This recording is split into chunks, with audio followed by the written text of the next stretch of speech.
Hi, this is Shabna Jain. இன்றைக்கி நாங்கள் ஸ்கூலில் மாணவருக்கு இடையில காணப்படுற லவ் அஃபேர்ஸ் அண்ட் அதை எப்படி நாங்கள் ஒழுங்கான முறையில் டீல் பண்ணுறதுன்ற விஷயத்தை பற்றி டிஸ்கஸ் பண்ண போகிறோம். நாங்கள் இந்த பாடசாலை லவ் அஃபேர்ஸை பார்க்க போனால் முன்ன காலத்துகளில் டீனேஜ் பிள்ளைகள் இருக்கிற கிளாஸஸ் தான் இந்த அஃபேர்ஸ் இருக்குது. பட் இப்போ நாங்கள் ப்ரெசன்ட்லி பார்க்க போனால் ப்ரைமரி செக்ஷன்லேருந்தே இந்த லவ் அஃபேர்ஸ் காணப்படுது. அப்போ இது ரெண்டு செக்ஷன், அதாவது ப்ரைமரி எஜுகேஷனில் உள்ளாக்கள் இந்த விஷயங்களை சொல்லி லவ் பண்ணுறதா சொல்கிறதும், டீனேஜ் பிள்ளைகள் இந்த லவ் அஃபேர்ஸில் ஈடுபடுறதும் ரெண்டு விஷயம். ப்ரைமரி செக்ஷனில் பிள்ளைகள் இந்த லவ் அஃபேர்ஸில் ஈடுபட்டால் அதை எங்களுக்கு சுமூகமாக தீர்த்து கொள்ளலாம், அதை பற்றியும் பேசுவோம்.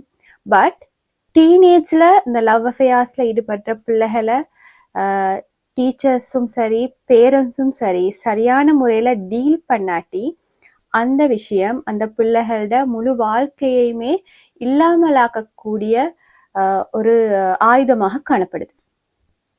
ஸோ இதை நாங்கள் சரியான முறையில் டீல் பண்ணணும். அது எப்படின்றத டிஸ்கஸ் பண்ணுவோம். இந்த டீனேஜ் வயசில் பெரும்பாலும் மாணவர்கள் இந்த ஹார்மோன் சேஞ்சஸுக்கு முகம் கொடுக்க வேண்டிய சந்தர்ப்பங்கள் காணப்படுது. தண்ட உடலியல் மாற்றங்கள் நிறைய வரும், உளவியல் மாற்றங்கள் நிறைய வரும். இந்த சந்தர்ப்பங்கள்ல தான் இந்த லவ் அஃபேர்ஸும் ஆரம்பிக்கும். ஸோ இதுக்கு முதலாவது காரணமாக இந்த ஹார்மோன் சேஞ்சஸ் காணப்படுது. ஸோ இது டோட்டலாகவே நேச்சுரலான ஒரு விஷயம் என்றதை நாங்கள் முதல்ல விளங்கணும். அதே மாதிரி தன்னை யாராவது பார்த்து கொண்டே இருக்கணும், கவனிச்சு கொண்டே இருக்கணும் என்று நினைக்கிற ஒரு வயசு இது. அதாவது அட்டென்ஷன் சீக்கிங்ன்றது இந்த வயசுல பீக்ல இருக்கும். ஸோ இதுவும் ஒரு காரணமாக இருக்கு. அதே மாதிரி இன்னொரு ரீசன் தான் தன்னை யாராவது அண்டர்ஸ்டாண்ட் பண்ணணும். ஸோ அண்டர்ஸ்டாண்ட் பண்றாக்களை தேடி போற ஒரு நிலை காணப்படுது. இதனாலும் இந்த லவ் அஃபேர்ஸுக்குள்ள மாணவர்கள் அவசரமாக நுழையக்கூடிய வாய்ப்புகள் காணப்படுது. அடுத்து ஃப்ரெண்ட் ஜோன். இப்போ மாணவர்கள் கேங்காக இருக்காங்கன்னு சொன்னால் அதில் ஒருத்தர் இந்த மாதிரி லவ் அஃபேர்ஸில் ஈடுபடுறாருந்தா தானும் அதில் ஈடுபடணும் என்ற எண்ணம். அதே மாதிரி சமூக ஊடகங்களோட தாக்கம், அதாவது இந்த சினிமாஸ்லேயும் சரி மற்ற சோஷியல் மீடியாக்கள்லையும் சரி பொதுவாக இந்த லவ்வை ஒரு அழகான பபிள்ஸ் தோன்றக்கூடிய விஷயமா தான் காட்டுவாங்க. ஸோ அதை எக்ஸ்பீரியன்ஸ் பண்ணி பார்க்கறதுக்கு இந்த டீனேஜ் வயசுல மாணவர்களுக்கு விருப்பம் காணப்படும். ஸோ மற்ற விஷயங்கள் ஒன்றையுமே யோசிக்காம ஜஸ்ட் அதை தான் எக்ஸ்பீரியன்ஸ் பண்ணணும் என்ற நோக்கத்துக்காகவும் இந்த மாணவர்கள் லவ் அஃபேர்ஸ்ல ஈடுபடுவதற்கான வாய்ப்புகள் காணப்படுது. ஸோ இங்கே இந்த லவ் அஃபேர்ஸ்ல மாணவர்கள் ஈடுபடுவதற்காக நான் டிஸ்கஸ் பண்ணின இந்த ரீசன்ஸை கொஞ்சம் பார்ப்போம். முதலாவது நான் சொன்னேன் ஹார்மோன் சேஞ்ச். அதே மாதிரி ரெண்டாவது தான் கவனிக்கப்படணும் என்ற ஒரு ஆசை, அட்டென்ஷன் சீக்கிங்னு வச்சுக்கொள்ளலாம்.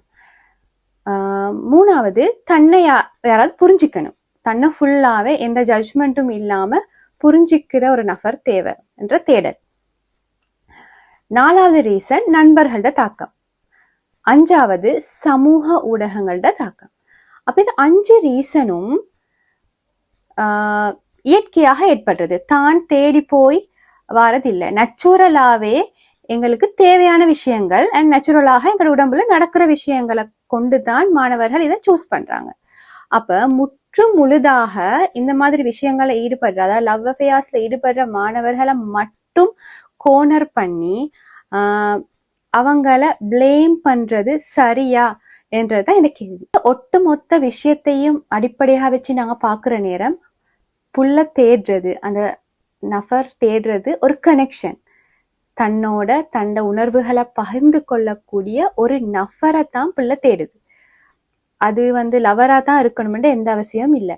ஸோ அந்த இடத்துக்கு ஒரு பேரண்டா ஒரு ஆசிரியரா எங்களுக்கு வர முடியுமாக இருந்தால் அந்த பிள்ளை வழி தவறி போற நிலையிலிருந்து அந்த பிள்ளைய எங்களுக்கு பாதுகாத்து கொள்ள முடியுமாக இருக்கு.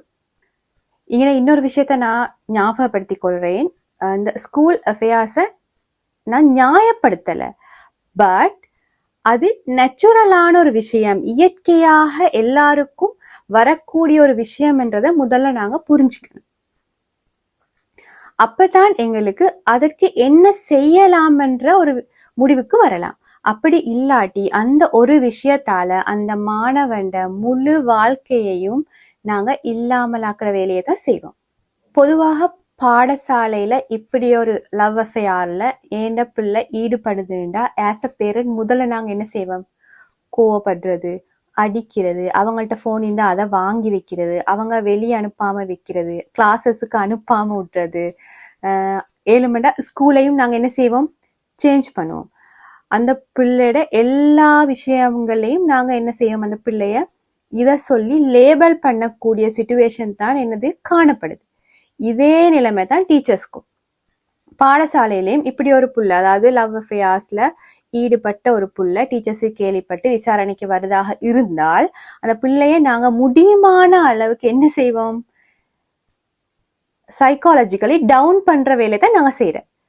பட் இதனால நிச்சயமாக அந்த பிள்ளை அதை விட்டு வெளியே வாரத்தை விட திரும்பவும் அந்த விஷயத்த டீப்பா செய்யக்கூடிய நிலைமை தான் காணப்படுது. பிள்ளை லவ் அஃபேர்ல ஈடுபடுதுன்ற விஷயம் பேரண்ட்ஸுக்கு கேள்விப்படுறேன்னு வச்சுக்கோங்க. அப்படி கேள்விப்பட்டா முதல்ல பேரண்ட்ஸ் அமைதியா இருங்க. உலகத்திலே இல்லாத ஒரு பெரிய தவற பிள்ளை செஞ்சிட்டதா கருதுறத முதல்ல நாங்க நிறுத்தணும். முதல்ல உங்களோட கோவத்தை நீங்க கண்ட்ரோல் பண்ணணும். அதுக்கு பிறகுதான் பிள்ளையோட டீல் பண்றதை எங்களுக்கு பார்க்கலாம். ஸோ உங்களோட கோவத்தை கண்ட்ரோல் பண்ணி பிள்ளைய உங்களோட கிட்ட எடுத்து டிஸ்கஸ் பண்ணுங்க. என்ன நடந்துச்சு, இது எவ்வளவு நாளா நடக்குது, இதால உங்களோட படிப்புக்கு பாதிப்பு இருக்கான்னு அந்த பிள்ளையோட சுமூகமான ஒரு கலந்துரையாடல ஈடுபடுங்க. நீங்க பேசுற அந்த டிஸ்கஷன் அது ஒரு விசாரணையாக இல்லாம ஒரு கலந்துரையாடலா இருந்தா அந்த பிள்ளை உங்கள்ட்ட உண்மையாகவே என்ன நடந்துச்சு, என்ன நடந்து கொண்டு இருக்குது, அவங்க என்ன ஃபீல் பண்ணுவாங்க என்றத தாராளமா சொல்லும். எங்கட அந்த கோவத்தாலையும் எங்கட அந்த பனிஷ்மெண்டாலையும் தான் பிள்ளை உண்மையாவே பேரண்ட் கிட்ட என்ன நடந்தது, தான் என்ன ஃபீல் பண்றன்றத சொல்ல மறுக்கும். ஸோ நாங்க சரியா ஆஸ் அ பேரண்ட் நாங்க சரியா அவங்கள டீல் பண்ணா நிச்சயமாக அந்த அவங்க லவ் பண்ற அந்த எக்ஸண்ட பர்சனை விட உங்களை நம்பி உங்களோட அந்த பிள்ளை கனெக்ட் ஆகி நடந்த எல்லா விஷயத்தையும் உங்களோட டிஸ்கஸ் பண்ணக்கூடிய ஒரு நிலை உருவாகும். அதே மாதிரி ஆஸ் அ டீச்சர் ஸ்கூல்ல இப்படி ஒரு விஷயம் உங்களுக்கு கேள்விப்படுதுன்னா நீங்களும் உலகத்தில்லாத ஒரு பிள்ளை செஞ்சதா கருதாம அந்த பிள்ளைய அழகா எடுத்து உங்களுக்கு டீல் பண்ண இயலுமா இருந்தால் சரியான முறையில அதை டீல் பண்ணுங்க.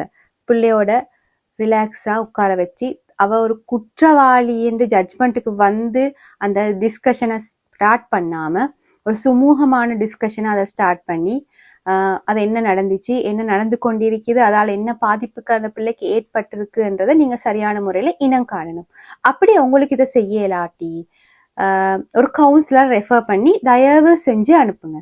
ஏன்னு சொன்னா எங்கட வார்த்தை பிரயோகங்கள் எங்கட சின்னொரு மிஸ்டேக் அந்த பிள்ளையோட லைஃபையே இல்லாமல் ஆக்கிடும். நல்லா படிச்சு கொண்டு இருந்த பிள்ளை, லவ் பண்ணிக்கொண்டே நல்லா படிச்சு கொண்டிருந்த பிள்ளை, அது வந்து ஒரு டீச்சர் கிட்ட வந்து அதாவது பேரண்ட் கிட்ட அது கேள்விப்பட்டு அது விசாரிக்கப்பட்ட பிறகு முழுமையாக மார்க்ஸ் எல்லாம் ட்ராப் ஆகி ஓ லெவல் எல்லாம் ஃபெயில் ஆகி போற நிலைமைக்கும் ஆகி இருக்காங்க. ஸோ எங்கட விசாரணைகள் வந்து பிள்ளைய இன்னும் முன்னுக்கு கொண்டு வர ஒரு டிஸ்கஷனா தான் இருக்கணும். எங்கட ஒரு வார்த்தை பிரயோகத்தால எங்கட ஒரு தண்டனையால பிள்ளைகள் இருக்கிற நிலைமையிலிருந்து இன்னும் கீழே போயிடக்கூடாது. ஸோ அதுல கவனமாகத்தான் நாங்க எல்லா விஷயத்தையுமே பிள்ளைகளோட டீல் பண்றோம். ஏன்னு சொன்னா இது டீனேஜ் பிள்ளைகள். ஸோ அவங்களோட நாங்க டீல் பண்ற எல்லா விஷயத்தையும் மிச்சம் கவனமாக யோசிச்சு தான் நாங்க பேச வேண்டிய சிச்சுவேஷன்ல காணப்படுறோம். ஏன்னா எமோஷனலி அவங்க பீக்ல இருக்கிற சந்தர்ப்பங்கள். ஸோ நாங்க சொல்ற சின்ன ஒரு விஷயம் அவங்கள பிழையான முடிவுகளை எடுக்க வழி நடத்தும் என்றதுல எந்த சந்தேகமும் இல்லை. ஸோ இந்த ஒட்டுமொத்த டிஸ்கஷன்லையுமே நாங்க புரிஞ்சுக்க வேண்டியது முதலாவது விஷயம், ஸ்கூல் லைஃப்ல வார லவ் அஃபேர்ஸ் நேச்சுரலாக மாணவர்களுக்கு வாரது. ஸோ அந்த விஷயத்த நாங்க சரியாக புரிஞ்சிக்கணும். அதை நாங்க கட்டுப்பாட்டுக்குள்ள ஒரு பவுண்டரிக்குள்ள வச்சுக்கணும். ஆனா அந்த பவுண்டரிஸ் வந்து டீச்சர்ஸ் அல்லது பேரண்ட்டும் அந்த சம்பந்தப்பட்ட பிள்ளையும் சேர்ந்து தான் அந்த எல்லைகளை அமைக்கணும். நாங்க தனியா எங்களுக்கு இஷ்டமான மாதிரி அந்த எல்லைகளை அமைச்சா அதை தாண்டி போறதுக்கு அந்த பிள்ளைக்கு மிச்ச நேரம் போகாது. ஸோ அந்த எல்லைகளை நீங்க போடுற நேரம் உங்களோட பிள்ளையோட அல்லது உங்களோட மாணவனோட டிஸ்கஸ் பண்ணி அந்த எல்லைகளை போடுங்க. நிச்சயமாக அது ஒர்க் அவுட் ஆகும். ஏன்னா பேரலா 2 பேரும் சேர்ந்து கதைச்சு எடுக்கிற முடிவுகள் நீண்ட கால முடிவுகளாக காணப்படும். ஸோ அப்படி இந்த விஷயத்த சரியான முறையில டீல் பண்ணுங்க.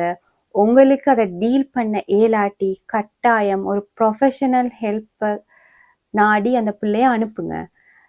ஏன்னா இதுல பிள்ளைகள் மிச்சம் டீப்பா இருக்கிறாங்க. ஸோ அதை சரியான முறையில நாங்க டீல் பண்ணணும் என்ற விஷயத்துல கவனமா இருங்க. பிள்ளைகளை நாங்க இன்னும் கீழே போட்டு அவங்கள இல்லாமக்க கூடாது. ஸோ அவங்களோட லைஃப் எங்களோட கையில தான் இருக்கு. இந்த மாதிரி விஷயங்களை டீல் பண்ற நேரம் கொஞ்சம் அதை கவனமாக பார்த்து நடந்து கொள்வோம். Thank you so much.